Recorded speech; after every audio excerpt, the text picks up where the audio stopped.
is this? Tabletop Island, huh? Let's see what this is all about.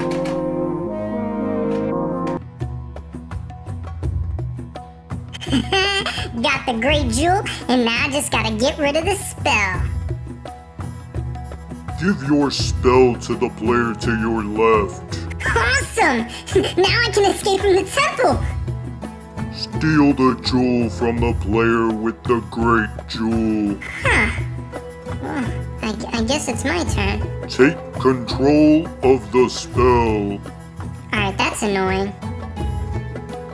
Steal the great jewel. Are you serious? This don't even make any sense, man! You don't make any sense.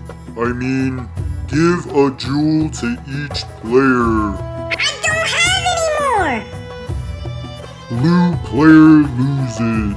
Hold up, what? You heard me. Wow, this game's whack. Welcome to Tabletop Island. I'm Bernardo, your host, and today we're going to be talking about the vintage board game, Voice of the Mummy. This is one of the coolest games I got in my collection. It is a game that came out in 1971. Really old game, but the unique part of it is it has one of the world's smallest record players ever created, and it is crazy that they would put these kinds of things in board games in general. I find this outstanding. Let's get into this. So you are these explorers going around the temple to get jewels. If you pass across other players, then you get to steal jewels. The goal is to move up the steps, get the great jewel. That gives you the spell. The spell is a little snake-style, snake-shaped looking jewel, and then once you have that, you need to get rid of it because you can't escape the temple with that. So if you can get rid of the spell, walk out of the temple with the great jewel, you win. Now, the cool part about this game is the record player, because there are spots that you can land on with the mummy that make you pull back the lever and play the record player, and the mummy itself dictates a lot of your movements, whether it's you can move up a level, whether you give a jewel to someone else.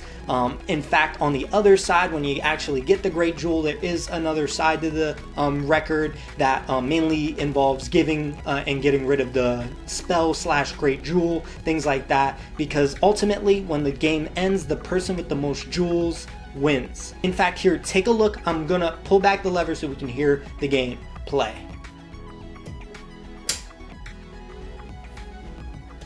Wait a minute, why is it, where did the record go?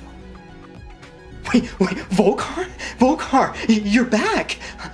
I'm sorry, I really am. I'm really happy to see you. It's been a while. I didn't think you would talk to me anymore. Okay, yeah, I understand you're mad. Thanks for the record, man.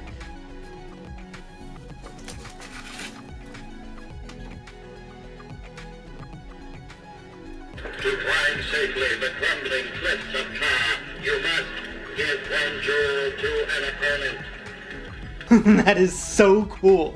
So I can't stress this game enough. So it's unique, easy to teach, fun for the whole family, but there's a big downfall. The game costs a small fortune, close to $300 if you can get one working. And in fact, I got this one remodeled to have the record player play a lot better than the original one, because the original one was a little bit lower and a little bit harder to understand what they were trying to say.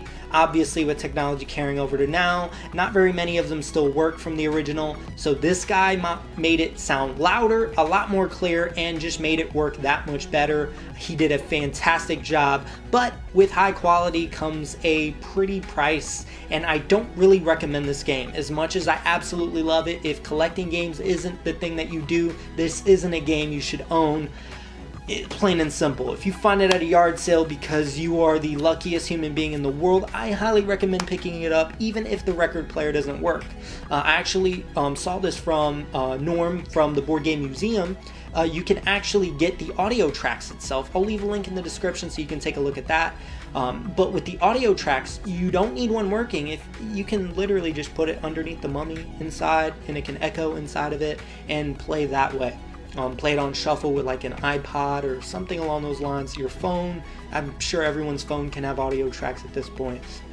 But the game is fantastic. If you can get a good deal somehow, I recommend it, but I don't think this is a game you should add to your collection due to the price point alone. Do I think the game is fun? Yes. Do I think it has its place in my collection or vintage board game as a whole? I highly do. I think it's a staple, and I think it is one of the craziest games out there. There is one more game that has a record player I will be getting my hands on, but honestly, that's all I have for you guys today. The board game's straightforward. It is phenomenal. I hope you guys enjoy it. The pieces are high quality. Even the jewels look amazing. But again, that's all I have for you guys today. If you are interested in notifications, there is a bell up there somewhere. Please like, comment, and subscribe. I do appreciate any feedback. I'm trying to make these videos more and more outrageous, and with your help, I have been doing so. So I do appreciate you.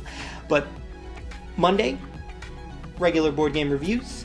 Wednesday, weekly update / talks, and then on Friday is my vintage board game reviews. That is all I have for you guys today. I will see you guys next time.